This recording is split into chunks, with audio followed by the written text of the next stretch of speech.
A friend of mine, Trisha, shout out Trisha Roberts. I know she's listening. She won't listen for long, but she'll listen. She's good for a click. She's the best.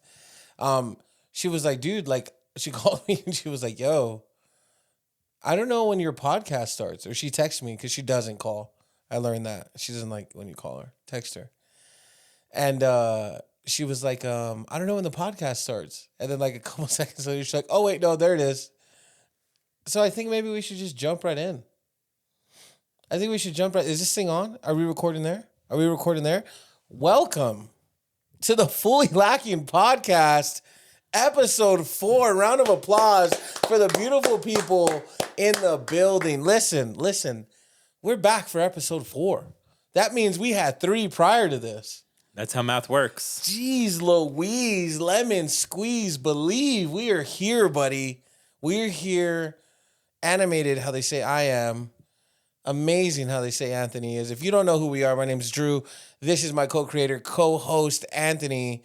And we are your Fully Lacking team behind the camera, on her own mic. Listen, Lisa, producer Lisa, has been listening to herself speak for the last week and a half, just so she'd get used to it. Let's see what the practice sounds like. Go ahead.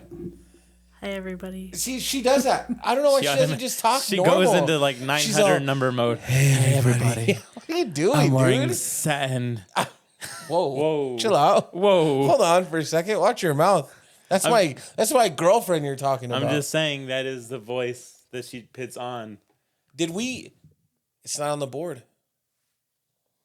Are we Why producer Lisa's still my girlfriend after almost 12 years is not on the board. What's concerning to me is producer Lisa's in charge of the board.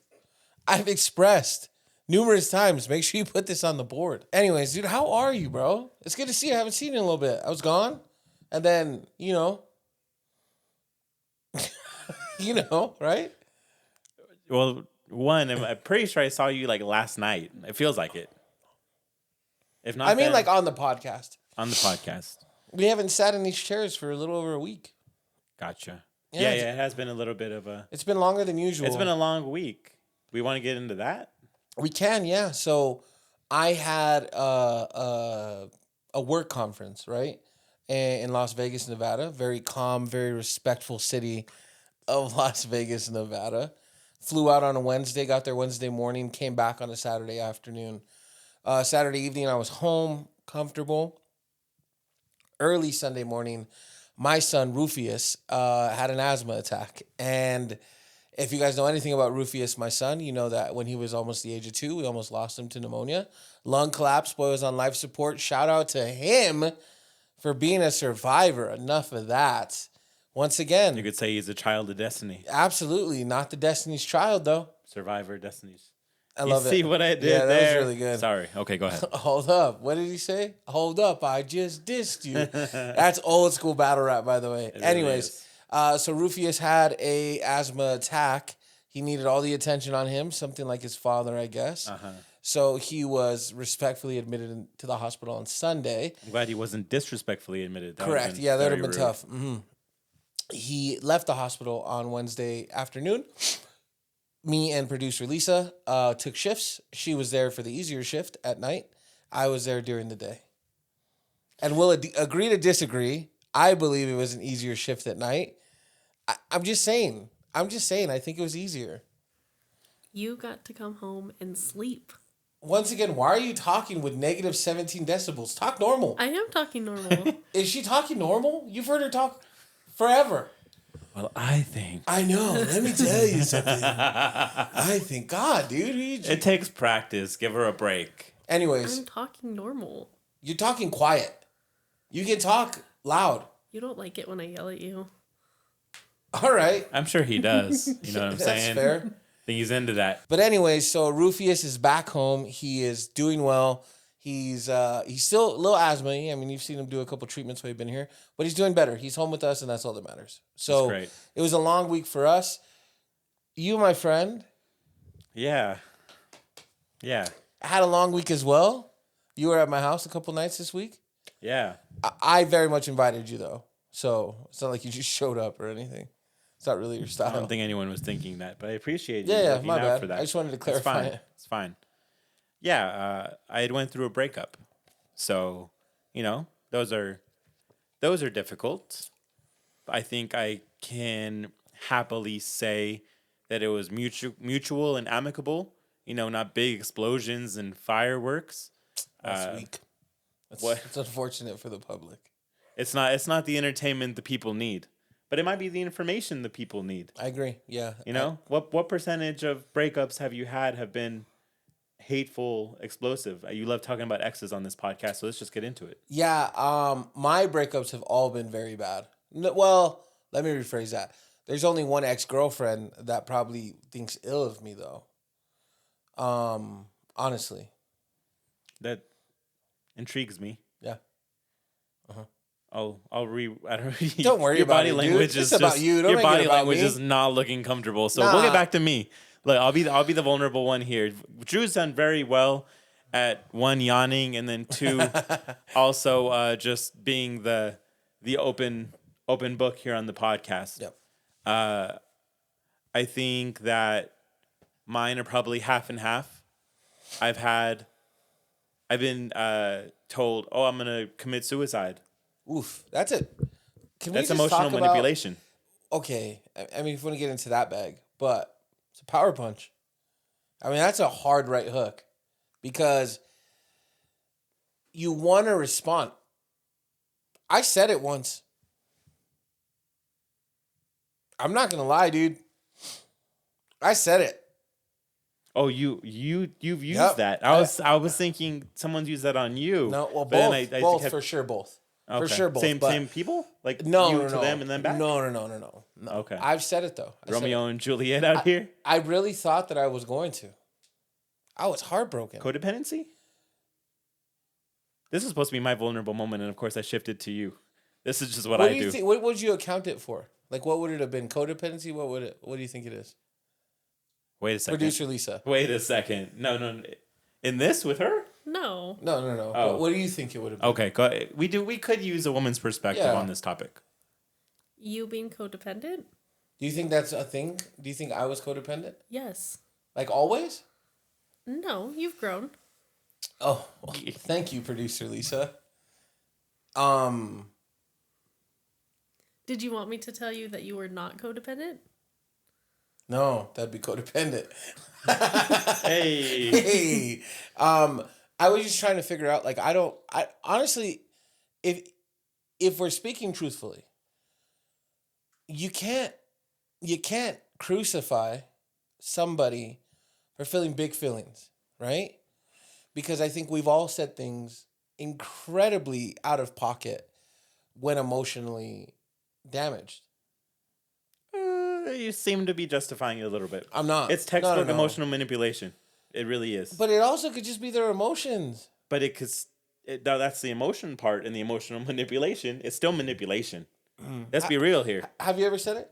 No, I've been told it, and I Have know you- how it have feels you on ever that said it? end. I have said it. You have. Yeah. Yeah. Got some dramatic asses up in here. What do you mean? I don't mean nothing. Sorry. I'm sorry we cannot be self-aware like you, dude. I have not always been self-aware. I know. I was being facetious. I've had my own levels of emotional display Yeah, for sure. that were dramatic and show to really, instead of just like me leaving or honoring the fact that things weren't going well. So my apologies. No. Look, I appreciate it, but you don't have to apologize. What I'm saying is I've been the emotional one. And when I said it, there was no need. There was no intent behind to manipulate. I just needed to be heard. And it was a way I thought in my manic emotional episode that would make people hear me. She hung up. Do it. Click. So, yeah, she's married. She's doing well in her life. I'm still alive. Also doing well in my life. I was waiting for that part. Yeah. I was like, is he just gonna drop leave it at I'm alive? Nah, also doing well in my life, but we clearly have two separate accounts of what breakups are. Because you're going through one currently. It's very rare. I mean, this is very raw.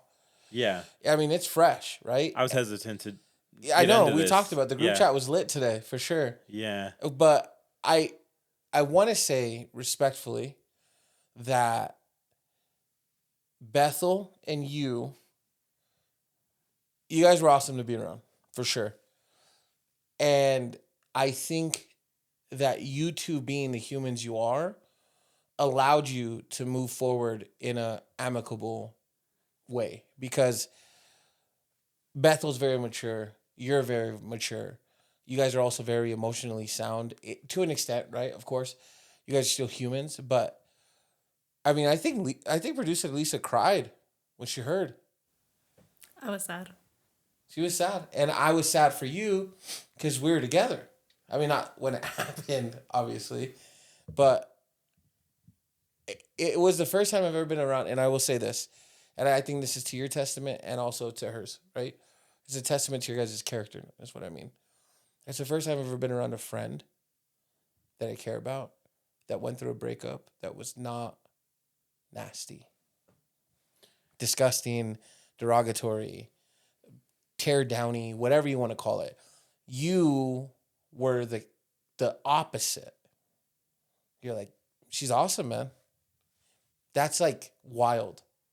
That's awesome. It's difficult. I think it's easier to rack up excuses for why you want to be with someone over time to really justify it instead of just at the start, I know deep down, we know deep down this isn't working out. No. And when you still have positive regard for that person, stepping away, I want to say is more difficult. Yeah, it is. And yeah, I think you get to or I've gotten to a place maturity wise, and she was too, where it was just this isn't working out. I would like to maintain this for the essence of what it was before that gets lost in drama and emotional damage. Because it does. There's people that I was with in my life, right? And obviously, I'm very happily taken. And I couldn't have dreamed up a better woman than my lady. No way. I don't deserve her. But having said that, I was in a position when I was younger with other people, right? And in those relationships, I was in no way ready. I was beyond damaged to the point that I didn't understand it. And my habits, my anger, I was never jealous. That's the one thing. I think what's weird is like, I'm more triggered now than I used to be as a younger person, it doesn't make a lot of sense to me. I have a theory, but continue. Yeah, okay. But I would say, like, when I was younger, like, I mean, I broke one of my ex's windshields, right? Like, I think I almost fought like another ex's boyfriend because there was just so many things that equated to like I was healing. I wasn't ready for these people. And then not to mention like the women I destroyed, right? Like emotionally. And so I'm able to sit here now is like as an adult that's in a relationship that, I mean, some would even say maybe not always healthy, but like we were able to build and like grow together. You guys were talking about blocks earlier about how like you guys could like make broken blocks and then make them not broken anymore. I mean, I was so confused by I think that. the people need more context. Well, Lisa, you have a mic. Yeah. do. And so you use say your what it was. Yeah. Go ahead and seduce the people with this information. Yeah. Okay, so Go ahead. okay, so I was scrolling Instagram as I do, and I was watching a Jay Shetty, and he was explaining. Okay, let me see if I can do this right. He was explaining that your life is built with bricks, some that are solid, some that are broken, and some that are cracked. And then the other person that you're in a relationship with is in their own house with cracked bricks and full bricks and broken bricks. And when you get into a relationship, you come together and you build your own house with pieces of your old house. Yeah. So, Rather than trying to, there's another part, right? Rather than trying to, what was the alternative to that?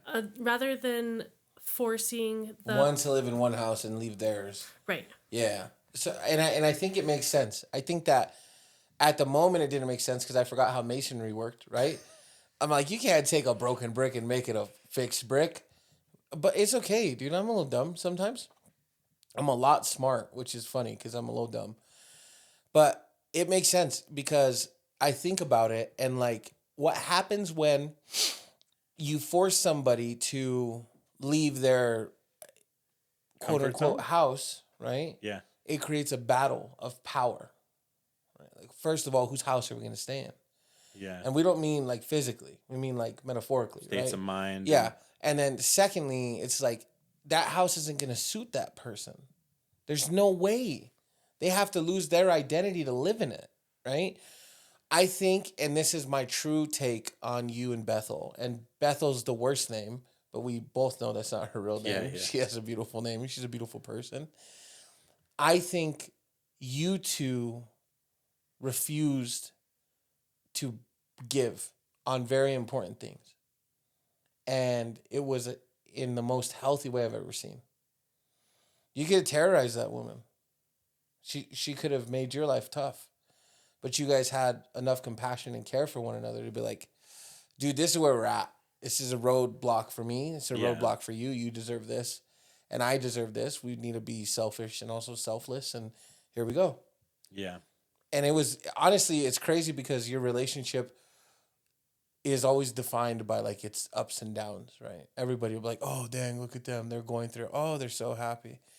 We have friends that saw us as youngins and, oh, they're never going to last. I don't think any of those people are still together, you know? And so I think with you, you guys cared and loved. You can say that. Yeah. And because of that, you refused to tarnish what it was. So it's like your breakup was just as beautiful as you're together. Yeah. And, I appreciate you as a friend. You as friends being available, Yeah. different ways, had to be available for me. And sadness, but acceptance. I think there's a little bit more acceptance that comes with it. Yeah. Because of the point that things stopped at. So I think that what you had identified and what I heard was, with the houses, Yeah. it's incompatibility. Yeah. And there's a lot of differences in understanding about that idea, but I think that there has to be some fundamental compatibilities to start off with to create that foundation. Correct. And in my case, in our case at that time, there wasn't, unfortunately. Yeah. But I can still appreciate the time that we shared together and appreciate what they were for what they were, and some things aren't meant to last. Yeah, and I also think that realistically, and people, and I say this with the utmost respect, not to you, just to like our watchers, right? Love is not what you see in movies.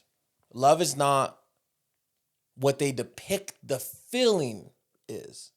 People don't realize that it is literally an embodiment of the feeling of love, right? The feeling I have for producer Lisa when it comes to love is undefined. I can't define it. I want to shake the shit out of her sometimes, but I would never let anything hurt her. I would die before that happened. You can't explain that. So they depict it the best they can. I say that to say the love you're looking for that you recognize with your eyes, it's very rare because it's a figment of imagination that was brought to life. The realistic part of love is it's hard and it's shitty and it's beautiful and it's glorious and it lets you down and it picks you up, and like those things are what it is, right? If you go through life looking for somebody that checks every box, you're cooked. You're going to be in every relationship after another, being let down and being hurt because no one will ever check every box. I don't care what you say. I don't care how beautiful this couple is, and there's always something. And if you're able to be realistic with yourself, you're able to say, okay, this box is very important. These ones are not. and I can live without these boxes being checked, but this one I cannot live out with. I feel like you and Bethel were at the point where like these boxes need to be checked. Regretfully, they're not. I absolutely adore the times we've had, but and people don't realize that it's okay to do those things because as humans we're possessive, right? We like even death. We know you're born, your first breath starts the timer for your last breath. But yet when people die, we're devastated because we no longer get to see and touch and hold and hear and smell, and Yeah. it's a control aspect. Yeah. You know? And I think your point here is it's not such a logical process. Ever. We know the logic of life Yeah. is there's death. The logic of searching for someone is quantifiable traits. Yep. Whereas the reality of it is we still develop this emotional connection to life and to people, and losing that affects us. Yeah. And when it comes to love, that those boxes can remain unchecked, but if the key ones are checked, you get overwhelmed to the point that the rest doesn't matter. And Correct. you those boxes may change for that person. Yeah. You know, I imagine. Yeah. No, yeah. And look, I'm in no position to tell people what a relationship should be, right? I've absolutely not been the man producer Lisa deserved. I mean, 12 years is a long time. And that's what we're going on right now. And there's been a lot of downs and there's been an incredible amount of ups. And we've brought a beautiful child into this world and we've done things that neither one of us could have imagined. But I was never perfect. I've never checked all of Lisa's boxes. You know what I mean? Yeah. And she accepted it. I tell her all the time. I was like, when you were a little girl drawing up your Prince Charming, that fool wasn't fat, dude. That dude rode a horse, bro. How many crayons did Prince Charming take up? That dude rode a horse. He wasn't as big as a horse, bro. You know what I mean? And so that's a box she accepted. I don't know why, but I mean, You're charismatic. I'm a lot of things, and I'm not a lot of things at the same time, right? And my charisma has always been able to overpower my incredible insecurities, right? Since a child? Yo, yeah, I've always been a little fat kid. Everybody's always teased me because I was fat. I just learned how to fight when I was like in 8th grade, 7th grade, and so I was okay then. Yeah. I could defend myself, but before then, emotional damage. Yeah. 100%. You're fat. I know, man. I don't know what to do about it. Oh, you're fat. You know what I mean? So Yeah. those things obviously hurt less and less now, but it's also because I'm able to understand that like this is truly my choice. Like Gotcha. insecurities usually stem from decision making. Yeah. Think about it. Yeah. You talked about her dream man as a child. Mm-hmm.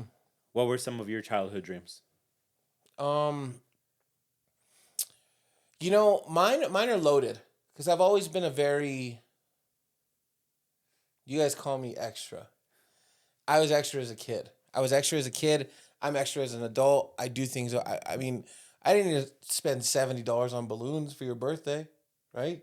But I did because I wanted the big ones, so you could see the number of how old you were. You're extra in good ways and in bad. what other people would say bad ways. Correct. Like Not Lisa me. said I'm your bad. friend. At least it said bad ways. I only say that when you're not around. And Why'd you Lisa's buy around. all those balloons? No, I'm just kidding. He's never gonna use them. Lisa inhaled the helium. It's she's down. She tried to get Rufius to inhale the helium, and I was like, dude, he's 6. Biologically. You can't do that, dude. You did. He didn't do it. I know he didn't do it because I said don't do that, and he's like, yeah, dude, this doesn't seem safe at all. You were saying you're extra as a kid. Yeah, though. so- How did that present?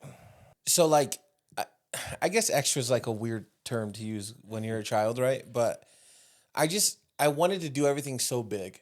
Like I wanted to love people big, and I wanted to be like the best friend to everybody. And a lot of it just kind of like trickled down into my adult life. I just think that I'm now able to do better at choosing who, because I mean, up to like the last couple of years, producer Lisa's like, dude, you got to stop doing what you're doing. Like, you are letting the wrong people into your life. You are not protecting yourself at all, which forces you to protect and defend yourself when things go south and you become somebody else. So, like, as a kid, all I wanted to do was help people. I wanted to love people. And obviously, I think it had a direct correlation with like my home life. But then I didn't know that. You know, now obviously Yeah. as an adult, I understand like there was a reason I just wanted to love everybody, you know? And so my dream as a kid was always just be like the most famous speaker and be like the best friend to everybody in the world. You know what I mean? Like that. I know it seems like weird. Like Yeah. everybody's like, I want to be a fireman. I want to be a police officer. I want to be Superman. Like, no, dude. I just wanted to be like good to people, which is strange when you think about it now. I mean, I don't know if I necessarily consider it strange. I think Yeah. it all makes sense the way that you painted it. And I think that I had I had kind of occupational dreams. Yeah. I'd wanted to be an author. Yeah.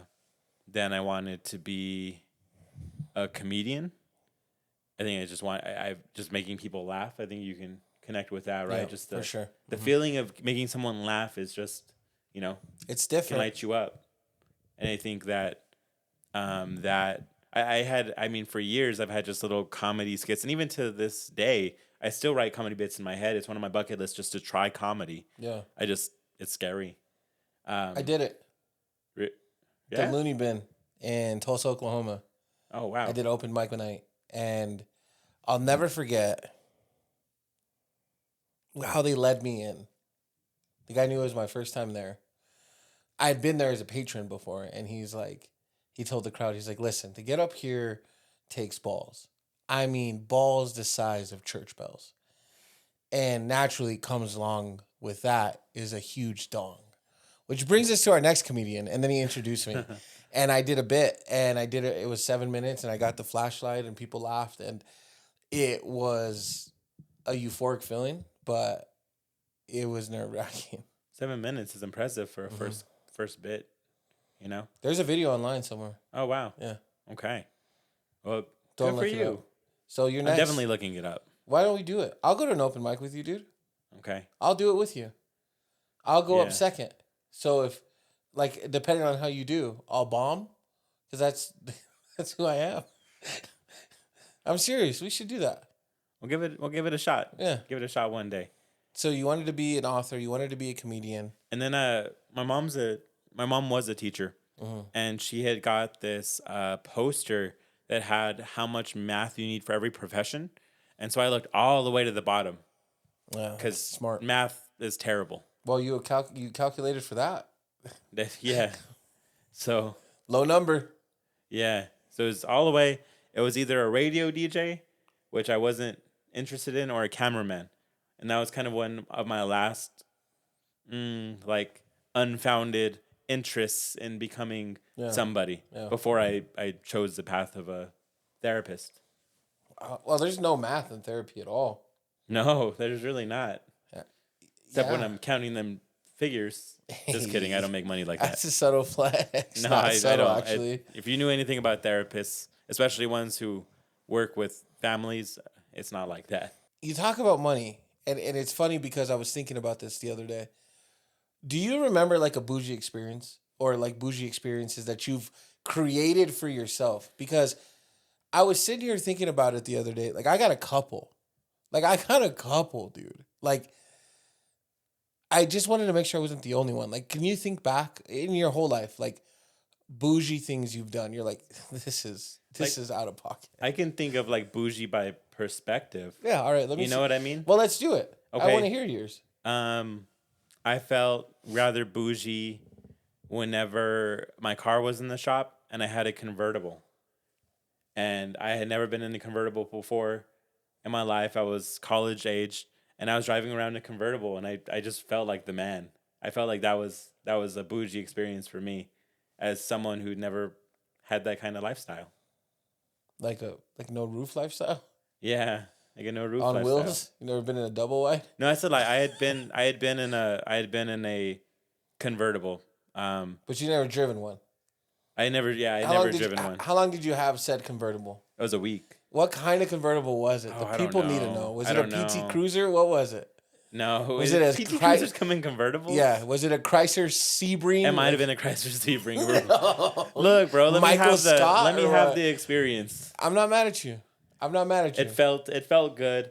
Yeah. You know, at the time, like women were asking, "Hey, can I go to lunch with you?" I just felt like the man. You know. You And I got know asked it's that on toxic. dates I know it's because toxic masculinity. You know, I was in a relationship, but like it was still just like, oh, got you. you know, this is what the convertible life brings for me. would you get in it? Like, would you get in it without opening the doors? You like slide over the door. Dukes of Spin. Hazzard with a convertible. Yeah, that'd be dope. Just hop over like it's a 90s Yeah. 90s movie, like Blank Check, perhaps. What a great reference. If you've never seen Blank Check, you may not be able to ever see it. Maybe it's on streaming platforms. And you're too young for me. Yeah, it's a great movie. Yeah, that kid got hit in that parking lot on his bike, and that guy gave him a blank check, and my man, he capitalized. He did. And he had a Mr. whole bougie McIntosh? lifestyle. He did. He did. What was your bougie experience? I have too many. You got to give me more. There has to be more. Okay. There has to be, right? Look at producer Lisa. She's even like, shit. She's been with me on almost all of them. So yeah, I mean, I think that I've traveled to Toronto. that's cool. Like international, like going through That's cool. customs, like that's the stuff that you hear in like rap songs. Yeah. You know, getting the stamps. Like, come on now. That's So, like, pretty cool. And I've that's never like the done that. clean New York, dude. I like New York. I consider that a cleaned up version of New York. Wow. And I think New York's badass. Okay. So going out there, spending Canadian money, like Yeah, that just felt fancy to me. I bet. So there's that one. Okay. I think I don't know what this says about me, but I've gone to whenever I go to Express, Yeah. past 2 or 3 times, I've probably dropped a couple bills in there. Just on And for kids that may or may not be watching, bills means $100. Indeed. So if you said a couple is 2. I might have picked up this little shiznit. Yeah, the first thing producer Lisa said when you walked in today was, "You look nice." Yeah. It's I because you appreciate matched it up with another color. No, this is still brown. Where I do we meant need your to? pants. Oh, yeah. Old Anthony would have worn brown pants for sure. Look, You just look like a giant nutty buddy. I'm your nutty buddy. Hey, Hey. little pause. Okay, I mean, I have a couple, and I'm not gonna say them all, right? I don't want people pocket watching me, but I've done some things. I'm gonna probably fire off 3 or 4 for Okay. sure. Pre-Rufus, right? Yeah. Me and Lisa decided to go to Tucson, Arizona. It was New Year's, yeah, and I was like, you know what? What I'm gonna do in this hotel room is I'm just gonna rent us a 300 stretch limo. And we're gonna get a bottle of Ciroc, and we're gonna drive around the town of Tucson, Arizona, and we're gonna get hammered. So 1 bottle of Ciroc turned into 2, and then that turned into Lisa nearly coming out of the sunroof with her top off, and that was a good experience. Another experience That was your own top-down experience. yeah, kind of, yeah. I had to pull her in. I Yeah. needed the top on. He did not let me do that. No, it wasn't a let. It was a you're drunk. You wouldn't do this sober. I then learned later Lisa would absolutely do that sober. So, New Orleans, 2009. I Just know. kidding. Another time was more recent. Me and producer Lisa had been overwhelmed with life, and so we said, let's take a trip. So we would then again return to the beautiful state of Arizona, this time in Phoenix. We rented that huge suite at the Westin. And obviously, I'm a big man, right? Producer Lisa is much smaller, clearly. The tub in that room, it had a panoramic view of the downtown Phoenix. We both fit in it. It was huge. Wow. Yeah. So that was another bougie thing. A big bougie thing I did recently, like that was in the last 12 months. I flew first class for the first time. Yeah. Never done that. The boss I worked for at the time was like, dude, you know what? American Airlines seats are a little snug. He's like, I'm just going to upgrade you to first class. And I was like, all right. He's like, enjoy it. Was I it lived. that? Was it what it was supposed to be? Listen, I wish the flight was longer. It was comfortable. It was easy. Oh, so nice. And then I guess the last bougie thing is same job. I acquired a American Express Platinum card, right? So Platinum cards are the metal ones. They're a step below the black cards. Black cards are invite only, right? With this Platinum card, you have to spend, I think, 100,000 a year. Maybe it's a little less. Maybe it's like 90. I can't remember. But you get access to a lounge. You could bring a guest. I don't know if you've ever been to an American Express lounge, but they are pretty cool. I mean, Well, the people need details. so the American Express lounge are in airports all over the world, right? And they're called the Centurion Lounge. Yeah. Because the black card is like the Centurion. Maybe I'm saying it wrong, but It sounds nonetheless. about right. Yeah.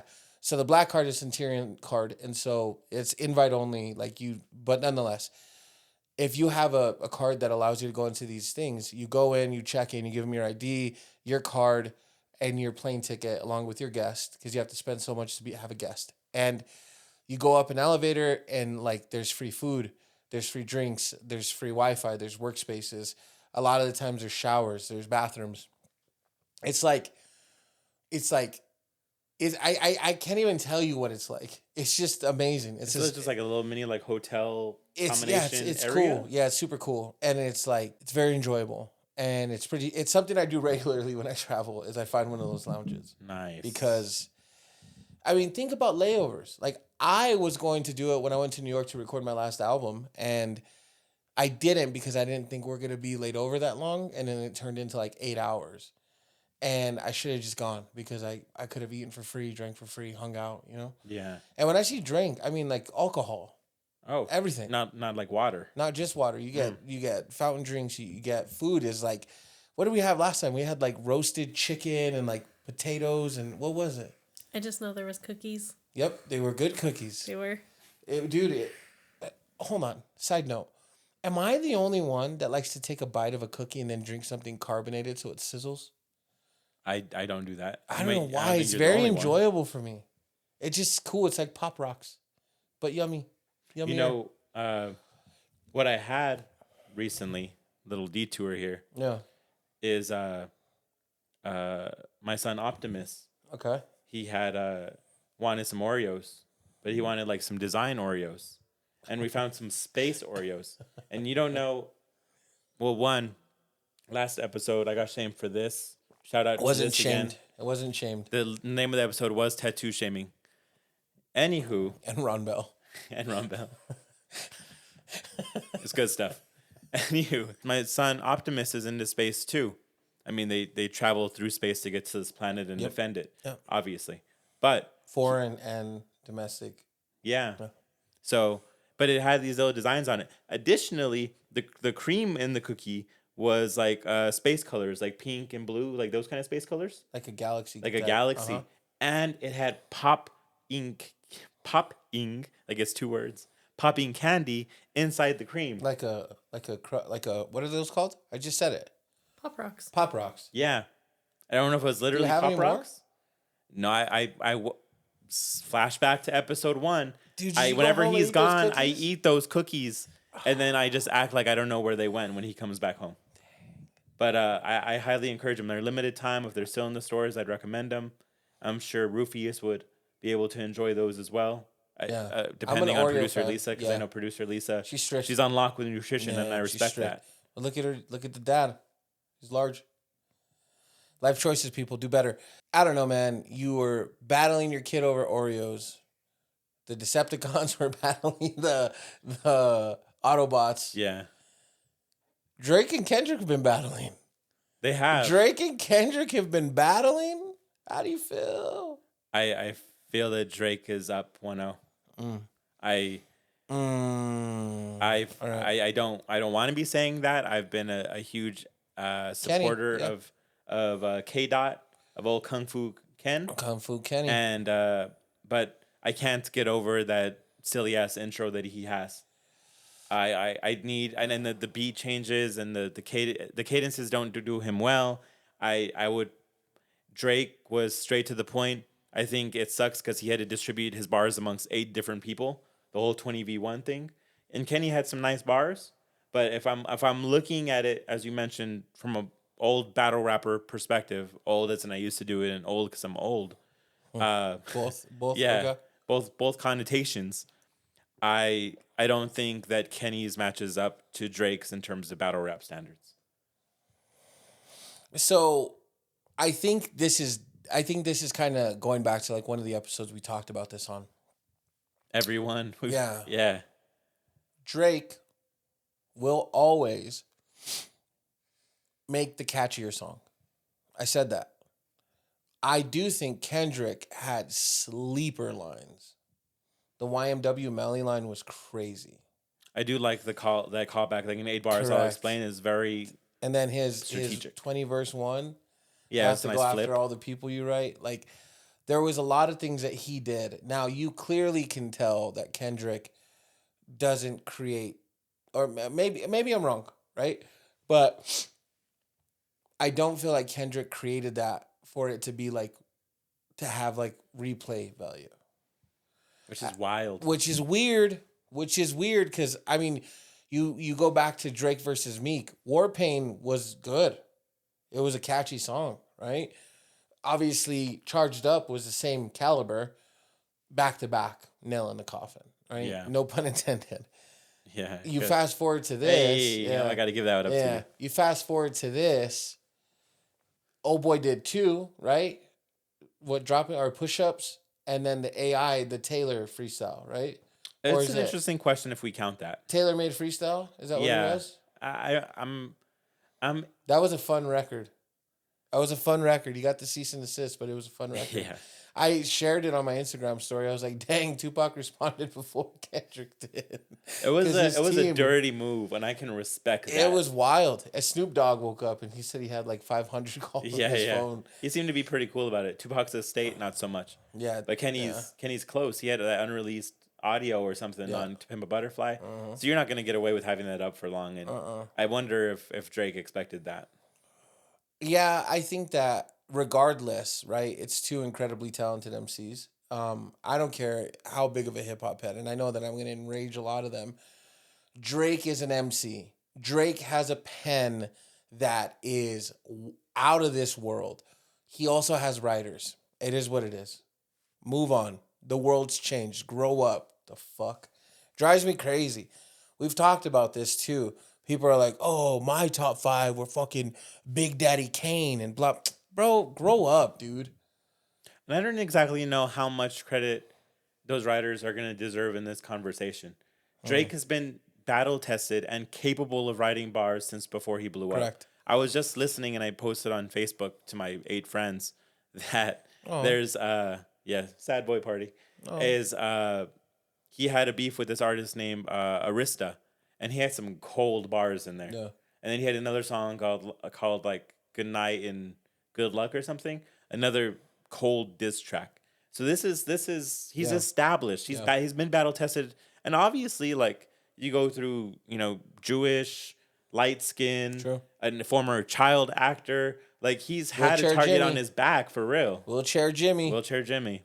So he does He's this. had a target on his back. For real? Jimmy got shot in the back on Degrassi? Did you mean to do that or no? Yes. Dude, regardless, that was tough. Oh, Kendrick, if you're listening to this. I got bars for you. I got bars for Kendrick, both of if you. you're listening to this is crazy. Target on your back since Degrassi? That's cold. That's tough. Man. That was good. I thought Thanks. that's the kind of caliber I think you carry. I appreciate that. I mean it. Your pen is insane. I miss it. I don't know how many old battle people watch this, but I've played with the idea of maybe I should do one more battle. I've played with the idea of maybe I should do one battle. Maybe we sign up to battle each other. No, Okay. I don't want to battle you. We could do what Pat Stay and Rome.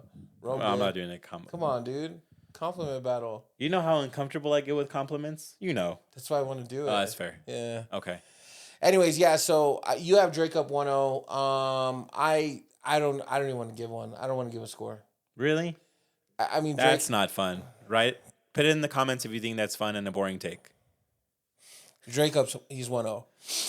Jan McGee over here. Drake is one up. We'll see what happens next. If there's a next round. I mean, Pusha T, there was one round. But Drake has let academics know, if you like that, you're gonna love this. Yeah. So we'll there's see. something on Yeah. deck. They're see. both prepared for multiple rounds. I'm excited to see it, and I've also been entertaining myself in other ways. Gross. That Unlocked show. Gross. I've been entertaining myself to the Unlocked show. Gross. What do you mean? It's a jail documentary. What is happening right now? Look, you know what I meant. I'm just leaning into the joke. Dude, listen, What it is, I know though- the breakup has been tough. It's been 48 hours, dude.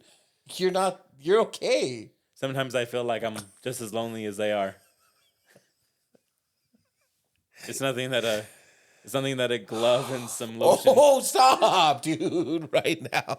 What are those called? Fifis? Where are my jail people at? Leave it in the comments if you're allowed to. If you're watchers. Anyways, God, that's getting cut.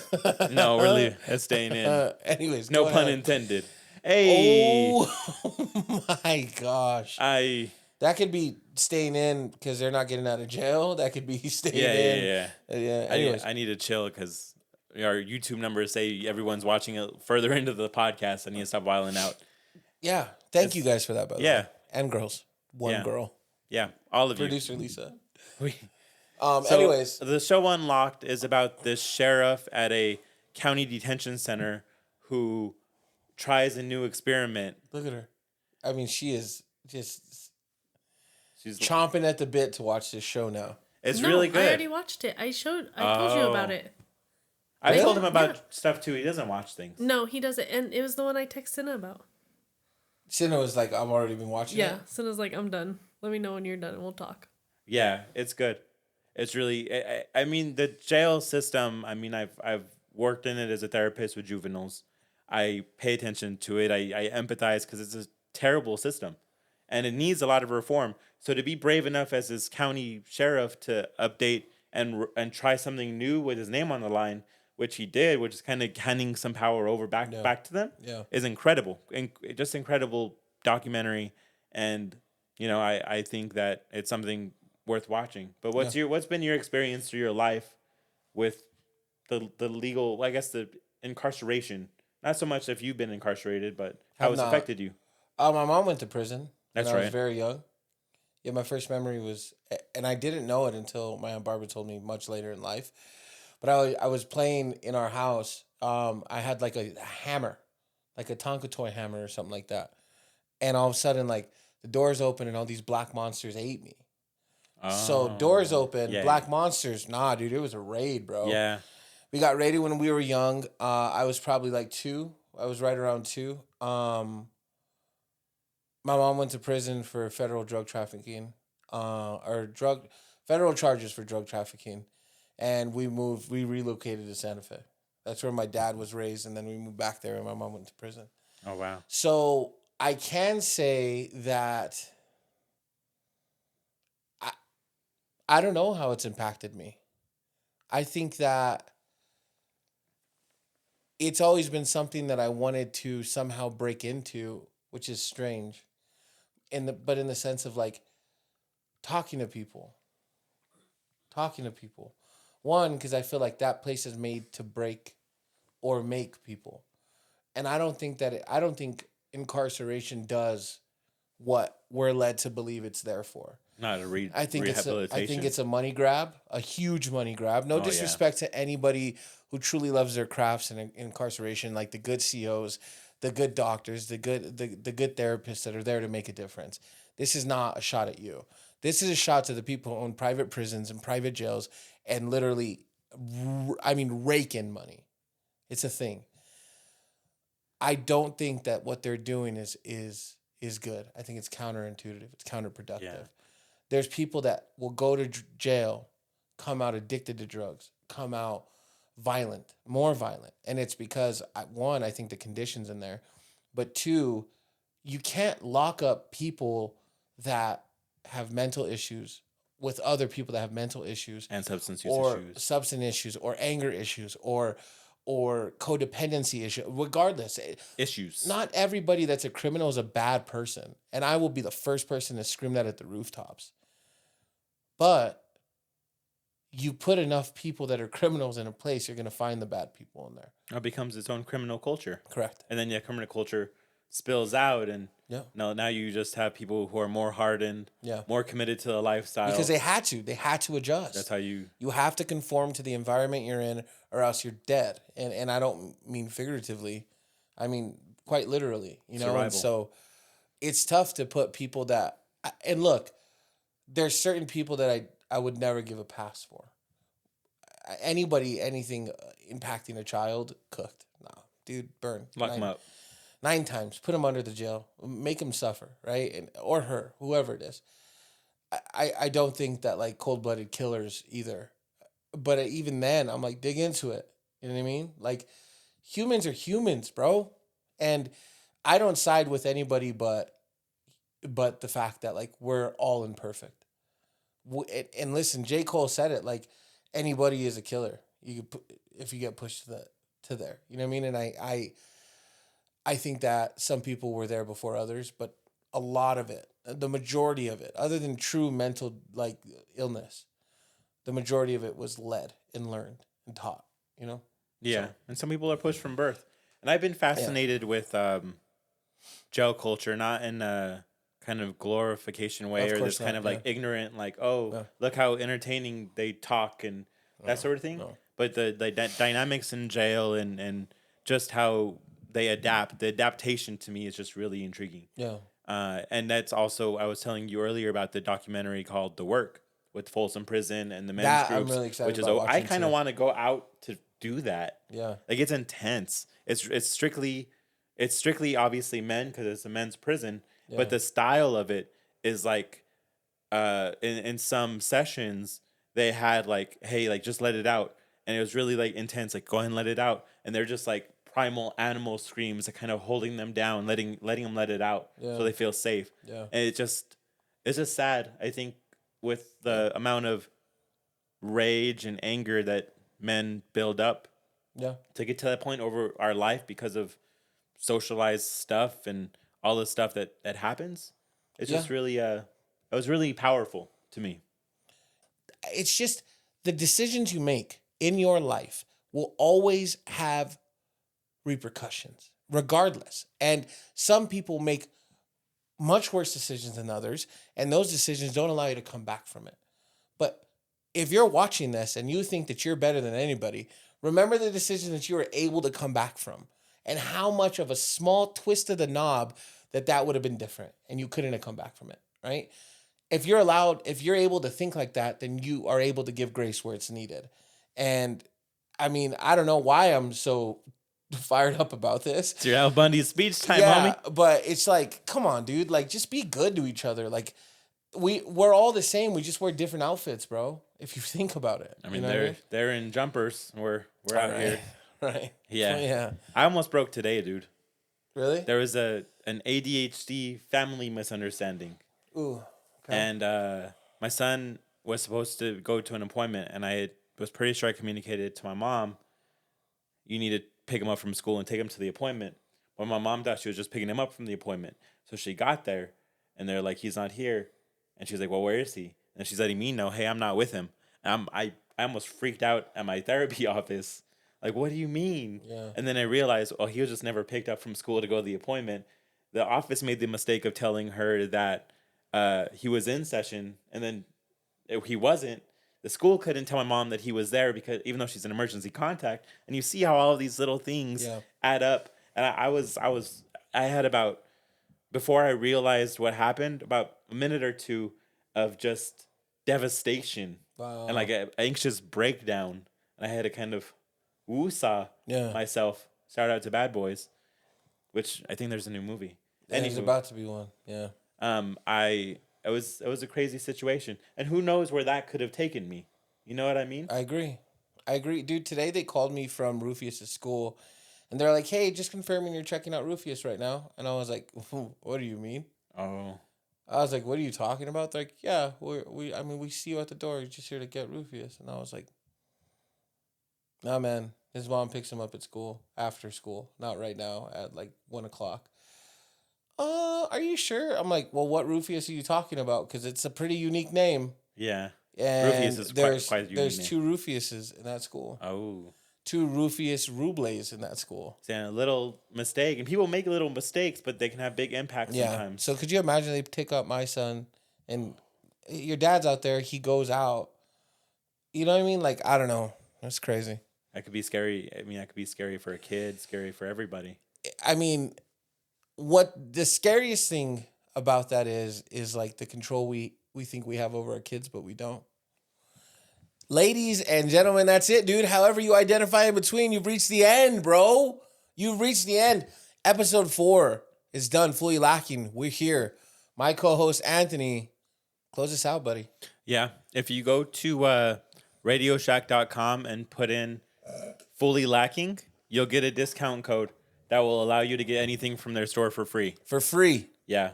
So take advantage of that code. You can also follow us. Producer Lisa's being extra over here because of our last segment, and it is funny. It's Anywho, hilarious. I encourage you to follow us on Instagram, Please. on Facebook, Please. on TikTok. Please. If you watch, just leave a little comment or a like. It really, those little clicks add up. If you have feedback for us, keep calling Drew. Yep. I've had one person give me feedback. Shout out to you, Deviz, if you got this far. Yeah. But give us that feedback. Give us that love. Yep. We need the love because we're fully lacking. Fully lacking, baby. Peace out. Peace.